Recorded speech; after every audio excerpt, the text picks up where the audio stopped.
Assalamualaikum warahmatullahi wabarakatuh. Halo semua, apa kabar? Semoga dalam keadaan sehat walafiat ya.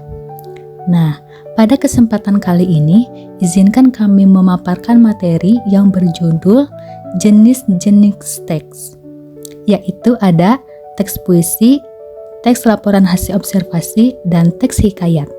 Sebelumnya, kami ucapkan terima kasih kepada dosen pengampu mata kuliah studi wacana yang terhormat, yaitu Bapak Dr. Yusef Ahmadi, M.Hum, dan teman-teman sekalian. Sebelum masuk ke materi, izinkan kami dari kelompok 6 memperkenalkan diri. Di sini ada Siti Nur Epah dengan NIM 24210005 dan Fatin Salsa Nabila dengan NIM 24210003. Baik, kami akan mulai membahas materinya ya. Di sini ada pengertian teks. Teks adalah satuan bahasa yang tersusun secara sistematis dalam bentuk tulisan maupun lisan yang terdiri dari kata, kalimat, dan paragraf yang saling berhubungan untuk menyampaikan pesan, informasi, atau makna tertentu. Teks memiliki struktur dan tata bahasa tertentu yang disusun untuk mencapai tujuan komunikasi seperti menyampaikan informasi, menjelaskan sesuatu, atau mengungkapkan makna.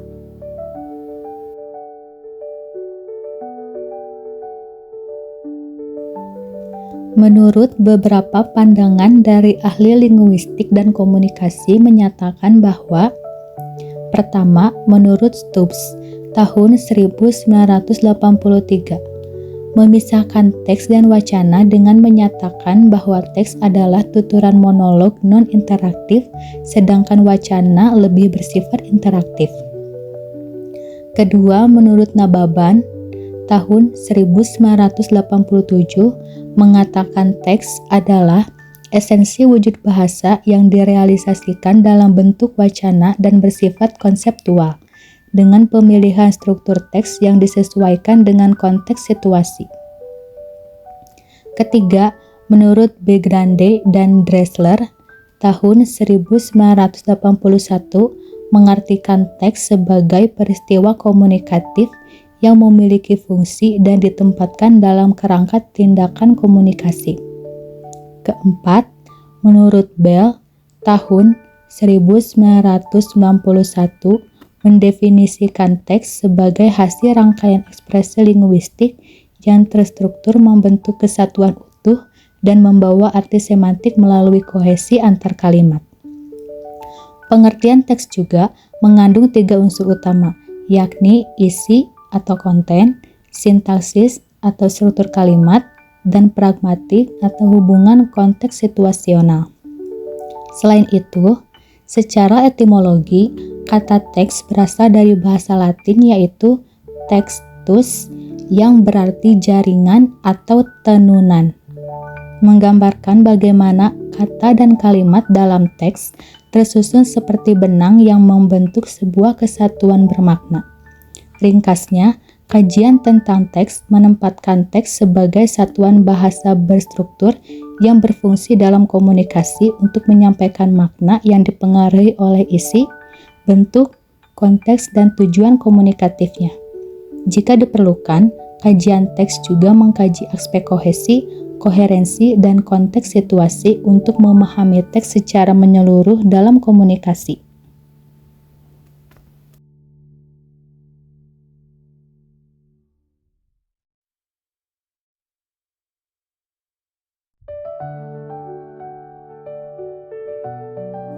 Selanjutnya ada jenis-jenis teks dalam bahasa Indonesia. Secara umum, mengelompokkan teks berdasarkan tujuan sosial, struktur, dan ciri kebahasaan yang khas pada tiap jenisnya. Beberapa kajian membagi jenis teks ke dalam genre utama seperti sastra, atau cerita dengan subgenre naratif dan non-naratif, dan non-sastra yang terdiri dari genre faktual, misalnya laporan, prosedur. dan tanggapan seperti eksposisi dan debat. Jenis teks yang umum dipelajari meliputi teks laporan hasil observasi, eksposisi, prosedur, eksplanasi, cerpen, puisi, drama, dan lainnya. Sesuai kurikulum Bahasa Indonesia, terutama kurikulum 2013 yang telah direvisi. Berikut rincian jenis-jenis teks dalam bahasa Indonesia. Di sini ada klasifikasi jenis teks. Pertama, sastra artinya naratif. Contohnya, cerpen, novel, legenda. Dan non-naratif, contohnya puisi dan gurindam. Yang kedua, ada non-sastra, artinya faktual. Contohnya, laporan dan prosedur, serta tanggapan, contohnya eksposisi, debat, dan proposal. Berdasarkan tujuan sosialnya, yang pertama menceritakan narasi, kedua menggambarkan deskripsi, ketiga menjelaskan atau menginformasikan eksposisi dan laporan, keempat mengarahkan atau menginstruksikan prosedur, kelima berargumen, diskusi dan debat, keenam menghibur atau menyampaikan pesan moral, puisi, dan drama. Selanjutnya ada struktur teks umum. Contoh orientasi, kompleksi, resolusi, dan koda. Contoh teks eksposisi, tesis, argumentasi, penegasan ulang. Ini menjadi dasar pembelajaran bahasa Indonesia agar peserta didik mampu memproduksi dan memahami berbagai jenis teks sesuai fungsi komunikatif masing-masing dalam kehidupan sehari-hari maupun akademik. Selanjutnya, teks puisi, pengertian, struktur, dan ciri. Pengertian puisi. Puisi adalah sebuah karya sastra yang berupa ungkapan pikiran, perasaan, dan imajinasi penyair yang dituangkan dalam bentuk bahasa yang padat, indah, dan berirama. Puisi menggunakan diksi yang khas, kata-kata kiasan, serta unsur irama dan nada untuk menimbulkan kesan estetis dan merangsang imajinasi pembaca. Puisi juga dapat dipahami sebagai ekspresi emosi, ide, dan pengalaman manusia yang disusun dengan pemilihan kata yang mengandung banyak makna serta menggambarkan pembaca indera secara imajinatif. Struktur puisi dibagi menjadi dua, yaitu struktur fisik, diksi, pilihan kata, pengimajian, citraan, kata konkret dan kata abstrak, bahasa kiasan atau majas, versifikasi yang meliputi rima, ritma, dan metrum, tipografi, bentuk, dan tata letak puisi, sarana, retorika, dan bunyi seperti rima dan ritme. Struktur batin, tema, pokok pikiran atau ide utama puisi, nada atau sikap penyair terhadap tema, perasaan atau suasana hati yang ditimbulkan, amanat atau pesan yang ingin disampaikan penyair. Di sini ada ciri-ciri puisi. Yang pertama, berisi ungkapan, perasaan, dan pikiran penyair yang disusun dalam bentuk bait dan baris. Yang kedua, bahasa yang digunakan padat, penuh makna, dan bersifat imajinatif atau kiasan. Yang ketiga, mengandung unsur bunyi seperti rima dan irama yang menciptakan musikalitas. Yang keempat, memiliki struktur fisik dan batin yang saling menyatu untuk menghasilkan makna estetis. Yang kelima, mengutamakan keindahan kata dan susunan bahasa yang berbeda dari teks biasa. Selanjutnya, di sini ada teks laporan hasil observasi, pengertian, struktur, dan ciri. Yang pertama, pengertian. Teks laporan hasil observasi adalah teks yang berisi penjabaran umum atau pelaporan mengenai sesuatu berupa hasil dari pengamatan, observasi. Teks ini menyajikan informasi yang faktual, objektif, dan berdasarkan data nyata yang diperoleh melalui pengamatan langsung.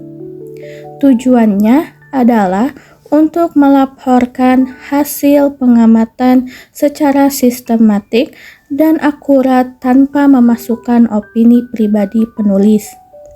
Yang kedua, struktur teks laporan hasil observasi terdiri dari 4 bagian utama.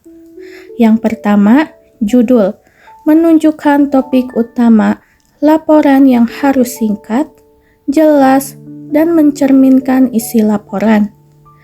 Yang kedua, klasifikasi umum. Bagian ini berisi gambaran umum atau pengenalan awal tentang objek yang diamati, termasuk definisi, jenis, dan karakteristik umum objek tersebut. Yang ketiga, deskripsi. Uraian rinci mengenai ciri-ciri, perilaku, kondisi fisik, habitat, manfaat, dan aspek-aspek lain dari objek yang diamati. Kelima, penutup atau kesimpulan. Merangkum hasil observasi, menegaskan temuan utama, dan dapat menambahkan saran jika diperlukan. Yang ketiga, ciri-ciri teks laporan hasil observasi. Yang pertama, ditulis secara lengkap dan disusun dengan baik. Yang kedua, bersifat objektif dan tidak memuat opini pribadi. Yang ketiga, mengandung fakta yang dapat dibuktikan secara ilmiah. Yang keempat, objek yang dibahas adalah objek tunggal yang diamati. Yang kelima, menggunakan bahasa yang jelas, faktual, dan tersusun rapih. Yang keenam, informatif dan universal. Artinya, dapat dipahami oleh pembaca secara umum tanpa bias. Selanjutnya, teks hikayat, pengertian, struktur, dan ciri. Pengertian teks hikayat. Teks hikayat adalah karya sastra lama berbentuk prosa yang berasal dari Melayu dan berisi cerita kehidupan tokoh, biasanya dengan unsur keagungan, kepahlawanan, kesaktian, atau keajaiban. Hikayat bersifat fiktif atau rekaan yang juga biasa berlatarkan kerajaan atau istana, menggunakan bahasa Melayu lama dan terkadang berisi unsur fantasi yang tidak masuk akal secara logika.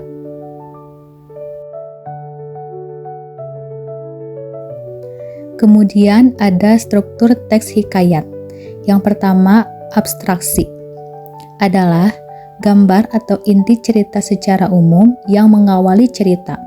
Kedua, orientasi adalah penjelasan tentang latar tempat, waktu, dan suasana cerita. Ketiga, komplikasi adalah rangkaian kejadian yang menunjukkan puncak masalah atau konflik. Keempat, evaluasi adalah penyelesaian awal dari konflik yang muncul. Yang kelima, resolusi, solusi atau penyelesaian dari masalah yang terjadi. Yang keenam, ada koda, bagian penutup yang berisi amanat atau pesan moral dari cerita. Ketiga, ada ciri-ciri teks hikayat. Yang pertama, menggunakan bahasa Melayu lama dengan kata-kata arkais. Yang kedua, Ceritanya berpusat pada kehidupan istana dan tokoh kepahlawanan atau istana sentris. Yang ketiga, berisi unsur fantasi atau khayalan yang tidak logis atau pralogis. Keempat, bersifat statis, kaku, dan tetap pada pola tertentu. Yang kelima, bersifat anonim, artinya pengarangnya tidak jelas karena diwariskan secara lisan.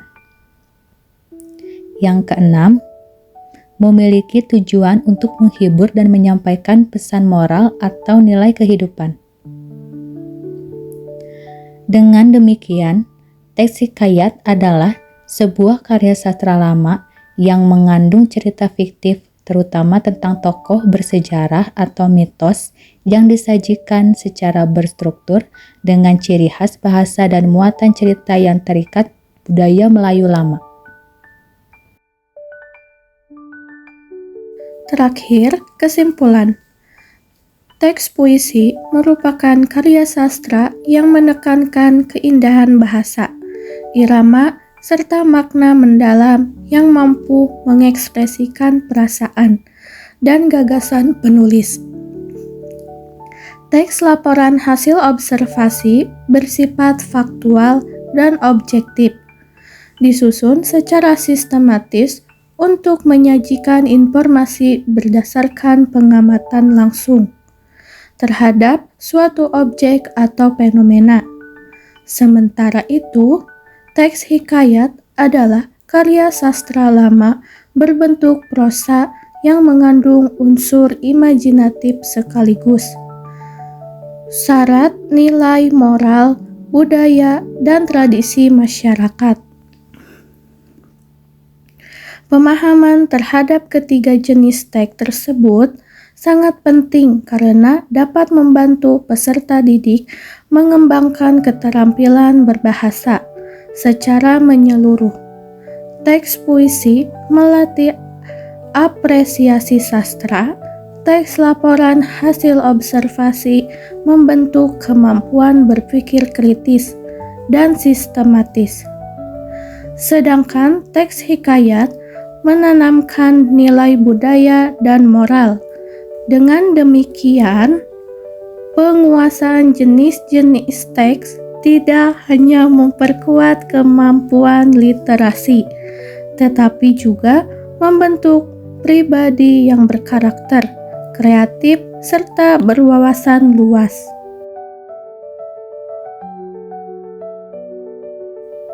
Tidak terasa, pemaparan materi pada hari ini sudah selesai.